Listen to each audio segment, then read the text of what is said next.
NFL news and big questions around one of the Eagles' biggest stars. Could A.J. Brown actually be on the move? The trade buzz is getting louder, and today we're breaking down what it could mean and where he could land. We'll go through the top potential landing spots for the All-Pro receiver. Danny Cannell is back with us to separate really the real possibilities from just pure noise. So, Danny, I do want to begin, though, with the report that we're hearing from our own Jonathan Jones, is that people around the league expect A.J. Brown to be on the move. Where do you stand with this news? Oh, I think it's done. There's just too much smoke. There's too much toxicity within the locker room. I feel like bridges have been burned, and it's come to the point where the Eagles are like, it's just not worth the headache anymore, the distraction that it becomes. And, you know, when you're dropping passes in key spots late in the season, that probably makes it a little bit easier, which is unfortunate. But I think this happens quite frequently. And that's why I do think when I was thinking of landing spots, I do think there's some criteria that I'm looking for where you need some people who aren't going to deal with BS. They're not going to deal with headaches. And you also probably want somewhere that has a really good quarterback so it becomes attractive to A.J. Brown so you can get him the football and keep him happy. But the constant complaining about his spot in the offense and how many balls he's catching, that just, I think, became too much for the Eagles to deal with anymore. And I think it was just time for everybody to move on. So now brings us to our segment where we're going to go through your top 5 destinations for A.J. Brown if he does depart right from the Eagles. So let's go ahead and start with number 5, the Kansas City Chiefs. This one is interesting. Break it down for us.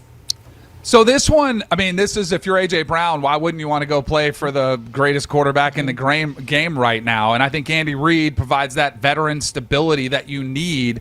This one more of a pipe dream because Kansas City doesn't have the cap space that some of these other teams do.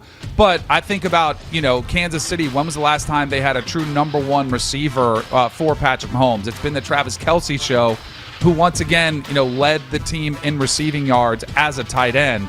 As he's getting older and the question marks will surface about his, you know, retirement, does he play? How much longer does he play? You're going to have to find production somewhere else.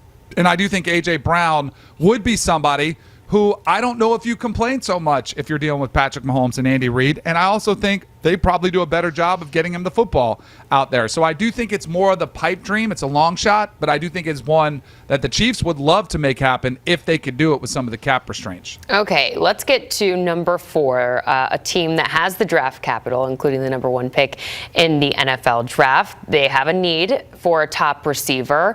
But is this legit? You actually think that he could go to the Raiders? I think so. I mean, I think when I look at their cornerstone pieces, they had Ashton Genty last year. They had Brock Bowers. So they've got a running back to, you know, to feature the run game. They've got one of the best young tight ends. They're getting a young quarterback in Fernando Mendoza.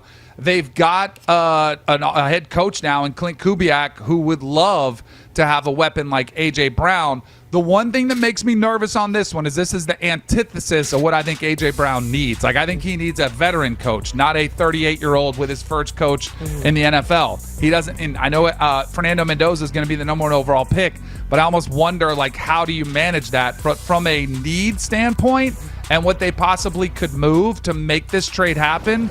That's where I think it becomes more viable. So I do think this is a viable option for A.J. Brown. I think it makes a lot of sense for the Raiders, but there are definitely some red flags where, like, how much is this going to work? Is this actually going to be something that, you know, works in the long term and does keep A.J. Brown? I'd be very suspicious of it. All right, let's go ahead and get into the top 3. At number 3, the Chargers. Make this make sense for us. Oh, so this one I think would be a great land spot. And one thing to note, all of these are AFC teams, right? If you're the Eagles, you're not trading them within the conference. You're saying, let's get him out of the conference. Maybe we have to face him in the Super Bowl, but we don't want to get burned by this trade.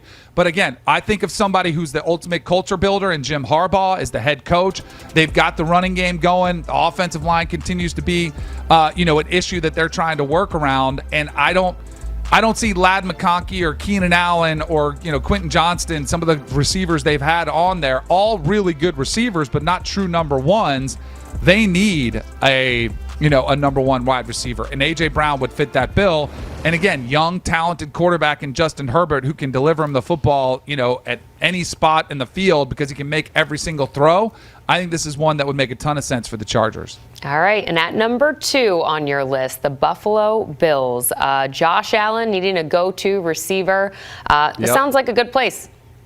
Yeah, I think this was 2 or 1. It was almost 1A and 1B with my top 2 teams. The Bills, what more would you ask for as a wide receiver than to go play from Josh Allen? Going from Jalen Hurts to Josh Allen would be a massive bump up. The Keon Coleman draft pick hasn't worked great. Khalil Shakir's been pretty good, but not really a true number 1.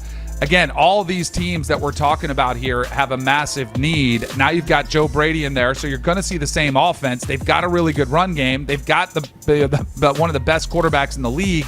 This is one where I think this would either one of these top 2. I think if they landed A.J. Brown, would immediately become the favorite to win the division. And we'll figure out what division it is when I give you number 1. But I do think that's the sort of kind of key component of both these teams that would really put them over the edge. And then if you're A.J. Brown, you want to go to a team that's good, and all of these are for the most part, to help you win a Super Bowl at another place, I think the Bills make a ton of sense. And the last one, last but certainly not least, the Patriots. This just checks all the boxes in my opinion. Yes, absolutely. Especially A.J. Brown having a prior relationship with Mike Vrabel from their time in Tennessee where they spent together. No one knows how to handle personalities like Mike Vrabel, and this very specific one that he had when the quarterback play was a little bit suspect, in Tennessee, and you had to manage that situation. Now you've got a young quarterback who was runner-up in the MVP, who made stars. Stephon Diggs got what they wanted. But, Booty or Matt Collins, wherever those receivers are, if you give Drake May, Stephon Diggs, and A.J. Brown, I think all of a sudden Drake May might jump to the favorite to the MVP race next season. And like I said, I think the New England Patriots probably they would become the division favorite, and they might even become a Super Bowl favorite to give Drake May this type of weapon to work with Josh McDaniels on the offensive side of the ball. It does feel like Buffalo and New England would be the leaders in the clubhouse, and whatever one lands them, probably your favorite, not only for the division, potentially the AFC. Diggs and Brown, that sounds like a quarterback's dream, in my opinion. DK, always great to see you here live on CBS Sports. Officially enter the offseason with the Super Bowl in the books. There were some reports that the Dolphins, Cardinals looking for some trade partners for their starting quarterbacks, and we're also hearing that the Falcons are expected to release Kirk Cousins before the start of the new league year, which begins in March. For much more on this news and what could be next for these quarterbacks, let's go ahead and say hello to our quarterback, Danny Cannell. Great to see you, DK. Let's go ahead and start with Miami, who is reportedly willing to pay down a portion of Tua Tagovailoa's contract to facilitate a move here. He can be released with a $99 million dead money cap hit. That would be the largest in NFL history. So teams are waiting for him to be released. What makes sense for Tua? I think Tua, so he's 27 years old, Jordan. He's still pretty young. And I know there's a lot of people that want to say, well, could he be the next Sam Darnold? Could he be the next Baker Mayfield? Former top picks in the draft who go somewhere else and, light it up and become, Super Bowl champions, or Baker Mayfield to get another contract. He played really good for Tampa. I think Tua should take a breather and go somewhere as a backup. I think he needs to get his mind right. His confidence was rocked. And I think the best case scenario for him is to go to a good football team with a quarterback who's either older and, you might have a chance to sit back. I think of the Rams as an opportunity for him to go. Matthew Stafford, who is coming back, MVP season, but he can't play forever. He's going to be 38. I think that makes a ton of sense. You get to kind of get a breather. You go on a good football team. If something happens to Matthew Stafford, you come in, you're inserted with, a great supporting staff, a great coach, somebody's already produced good offense. So I think that's one spot. The other one is a place possibly like Washington with Jaden Daniels, who's another mobile quarterback who's dealing, is awesome. That one you're kind of checking your ego at the door, and you're just kind of almost, you're there for an insurance policy in case Jaden Daniels gets hurt again. Then that's what you're playing for. But I think a spot like the Rams would actually be the best spot for Tua. Go somewhere, catch your breath, to just get out of it for a little bit. Because if you go to a bad team that probably would be willing to sign him, are you going to get better version of Tua, or is it just going to be more the same? And then his career, his starting opportunity you may never get it again. So I think Tua should go somewhere and be a backup and kind of wait for his turn on a better team with better supporting cast around him. I'm glad you brought up Sam Darnold, because I think this redemption for Sam Darnold is going to cause a lot of faith that some league officials will have in other guys across the NFL. It's going to be interesting. Let's get elsewhere, though, to the Cardinals, who are expected to move on from Kyler Murray. What could be a next landing spot for Murray? So Kyler, I'm a little bit more intrigued by. Like, I could buy a little bit more upside. Tua's got an injury history with concussions. He's not very mobile. He can't run the football. So that makes me a little bit concerned. Kyler is somebody who is a former number 1 overall pick who has showed flashes of absolute brilliance, when he is mobile and when he is at full strength, to be able to make plays that are, could possibly, at one time, people were talking about him being the face of the league. For him, I would want him to kind of get what it takes to be an NFL starter. Like, that has always been something with Kyler Murray. That, does he put in the work? Does he put in the film study? Does he get what it takes to be a franchise quarterback? And sometimes when you get cut and you get told you're not good enough here, that's what it takes for you to wake up as a player and be like, uh-oh, maybe I am doing something wrong. Maybe I need to bump my game to the next level. And if I get that from Kyler Murray, and again, somebody else who's had injuries in the last couple years, and you've got that to deal with, but I still think he is an electric player that plays. He can make all the throws. If I sat down with him and he said, no, I want to do whatever it takes, you can groom me to be the quarterback that I have the potential for. And if you have an offensive line that struggles or you have question marks, I think of a team like the Jets, that you could come in there and he could be a playmaker for you. I think that is the opportunity that Kyler Murray, I would like to see him get. But I still think I would probably be willing to roll the dice on Kyler Murray and his upside over to Tagovailoa, who we just talked about. Let's get away from the 27-year-olds, add 10 years, and check in with 37-year-old Kirk Cousins. So we learned the news about the Falcons expected to part ways with him before the new league year begins in March. At 37 years old, do you see Kirk Cousins suiting up for a new team next season, or maybe hanging up the cleats? I don't know, Jordan, but I do think I have a perfect landing spot for him if he does want to play. And you go back where the vibes are pretty good. Minnesota is in a world of hurt right now, right? They decided to move on from Sam Darnold. They put all their chips in the J.J. McCarthy basket, and it kind of blew up on him, right? It cost the general manager his job, most likely. And Kirk Cousins knows that place well. I think he would be the perfect quarterback to go back. Now, again, what is the salary? All these things have to be figured out, because you're not paying him starting money. You're probably trying to get him to play closer to backup money, but there's probably something where you could get a pretty heavily incentive-laden contract in there. Because J.J. McCarthy, let's say J.J. McCarthy, you still want him to be your guy. You've got a great mentor for him, just like he was trying to play the role with Michael Penix. And if it doesn't work out with J.J. McCarthy, I still think Kirk Cousins can kind of he can get you to the finish line. You can kind of, and who knows, maybe you capture magic in a bottle and he's further removed from that Achilles injury. I still think you could win some games with Kirk Cousins. So I think a place like that where you have that bridge quarterback, veteran quarterback, young drafted quarterback who maybe not ready to play just yet. Maybe even the Raiders would be a good chance for him to mentor Fernando Mendoza. The thing I don't know about Kirk Cousins, is he ready for that? Does he want that role, or does he just want to hang it up, be a broadcaster, crush it like he did for us, in the postseason play? That's something I don't know. But if he still wants to play, I think those would be a couple spots I could see Kirk Cousins landing. You're selling me on those. We'll find out soon enough. Let's head to Cleveland now, and new head coach Todd Monken, who we saw a few weeks ago pull Shedeur Sanders for a chat. Sounds like he will be their QB1 entering next season. How do you see this all playing out, though? Oh, boy, Jordan. So I think Cleveland, I think they probably would have liked to hire a coach with more status, but as more coaches turned them down, they realized Monken was the guy for them, and he does have an offensive background. I think Shedeur Sanders is a problem for Cleveland because I think the coaches were like, I don't know if I want to touch that mess. I also think it's going to be a problem for them to sign a quarterback, a veteran quarterback with starting experience, because they don't want to deal with that mess. And when I say mess, it is very similar to the Tim Tebow situation where he has such a following and such a crowd that there's almost nothing you can do to win that crowd over.